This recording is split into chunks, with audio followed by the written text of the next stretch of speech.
Eu falei assim, Maurice, é o que eu vou falar para minha filha, que isso não vale nada. Porque se você cria essa ideologia sobre o que representa, que isso está errado, teu filho vai dar um valor para isso que ele não tem.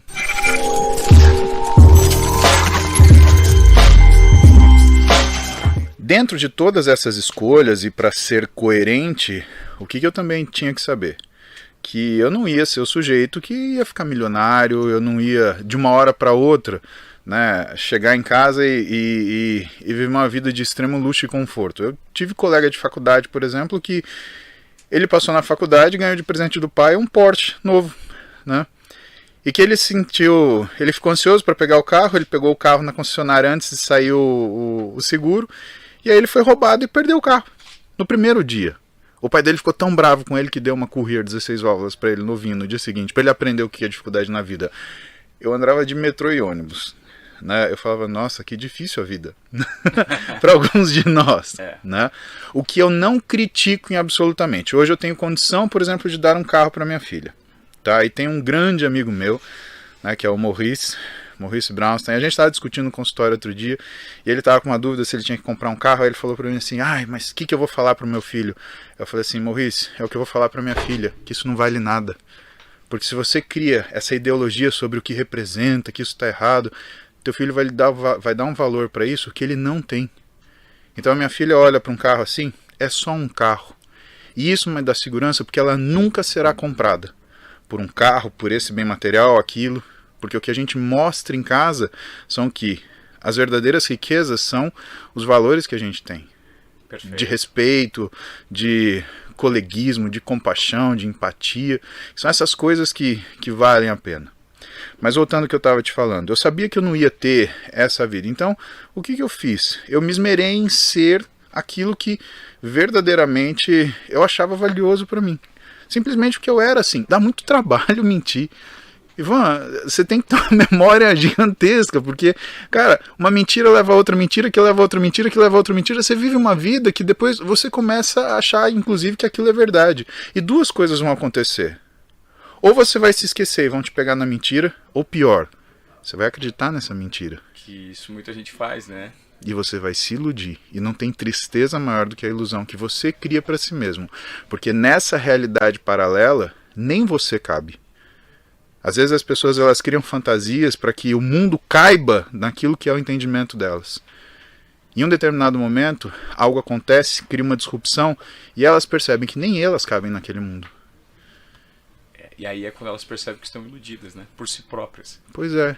E eu não podia ter isso. Eu tinha um sonho, que era casar com a minha mulher, porque foi a primeira mulher que eu me apaixonei na vida. Eu conheci a Roberta e eu me apaixonei perdidamente. Eu tinha um outro sonho que era fazer medicina, né? Fazer medicina é mais fácil, né?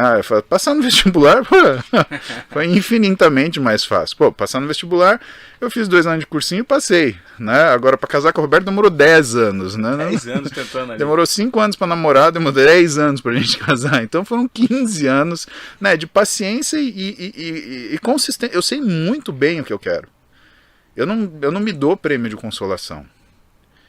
E quando as coisas elas têm a ver com aquilo que você vai fazer para o resto da sua vida, profissionalmente ou do ponto de vista emocional, e aí eu te falo, uma das primeiras conversas que eu tive com a Roberta, porque tanto eu quanto ela, a gente teve vidas que foram vidas com uma série de complicadores que não estão presentes nas vidas da maioria das pessoas, né?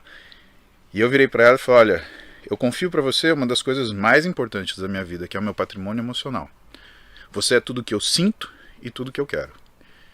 E se você entende a importância disso, e se você aceita isso, você pode compreender quem eu sou. E por favor, entenda não como uma responsabilidade, mas como uma confiança. Que é o que eu acho que um casal tem que ter. A confiança, né? E aquela que a gente falou até no evento, né?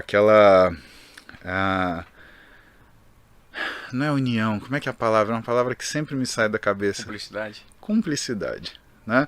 Você matou alguém. Querida, aonde você quer jogar esse corpo? Perfeito. Eu carrego nas costas. Ou seja, esteja certo ou esteja errado, esteja comigo. Eu tô com ela. Se acontecesse a pior coisa do mundo e sei lá, ela me machucasse, não tem importância. Ninguém ia bater na minha mulher. Ninguém. Eu posso sentar com ela. mas ninguém vai encostar a mão nela. E eu tenho certeza que o inverso também é verdadeiro. Que eu posso ser o cara mais errado do mundo, que eu posso ter machucado ela. Ela não ia deixar ninguém me pegar. A gente ia ter nossa conversa pessoal, mas ninguém ia encostar a mão, ou em mim, ou nela, com qualquer um de nós dois presentes. Ou seja, é uma unidade, né? Você conseguiu. Isso dá para notar que é uma válvula propulsora para você, né? Você se ancora muito nisso. E dá para notar, Paulo, que hoje a construção dessa imagem de um cara muito bem sucedido, de um cara que gera valor, porque se você não entregasse valor para sua audiência, você não pararia de subir. Você está com 2 milhões de seguidores, a última vez que eu vi estava com 1.900.000, agora está com 2 milhões de seguidores no Instagram.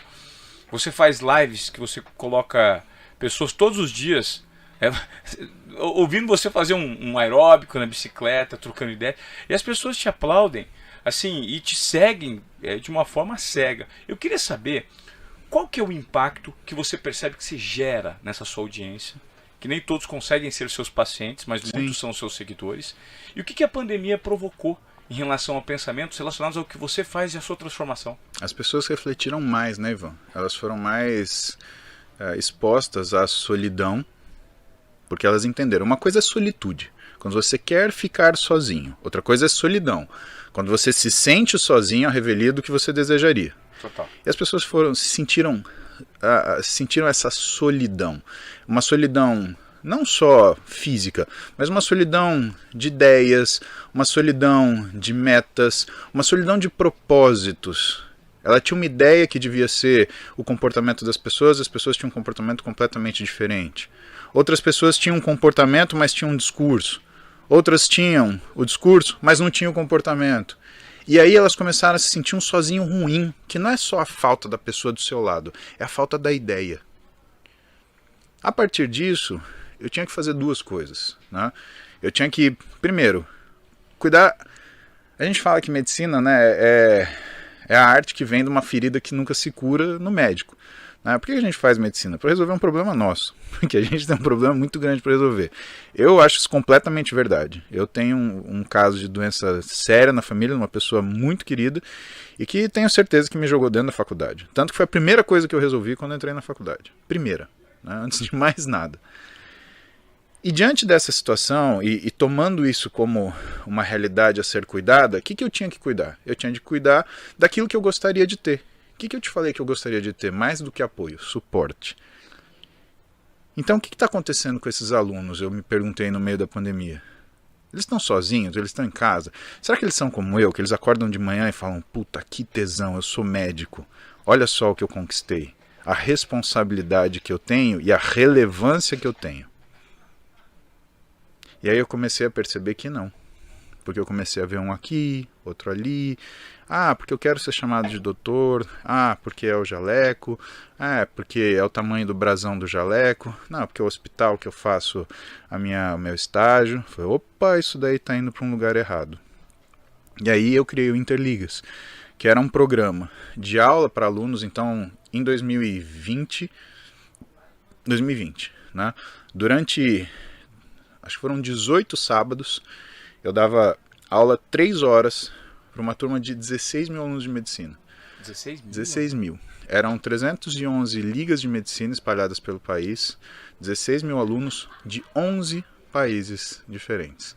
E tudo isso começou de uma conversa com um aluno, com um paciente que se tornou meu aluno, que hoje eu não sei mais se ele é paciente, se é aluno, se é uma pessoa da minha família, se é meu companheiro, que é o Ulisses, que hoje ele se forma. Ainda à noite eu vou sair da cirurgia, eu tô indo pro jantar de formatura dele. Né, mas foi um cara que virou para mim e falou assim: doutor, porque ele tem esse hábito, né? Eu, por mais que eu fale para todo mundo me chamar pelo primeiro nome, ele me chama de doutor. Falou: doutor, vamos fazer. Nós precisamos e queremos. E aí a gente saiu de uma liga que queria que eu fizesse uma aula para eles, para esse número absurdo. De 16 né? mil alunos, cara. Exatamente. Todos médicos. Todos médicos. Todos médicos. E aí a gente percebeu que aconteceu.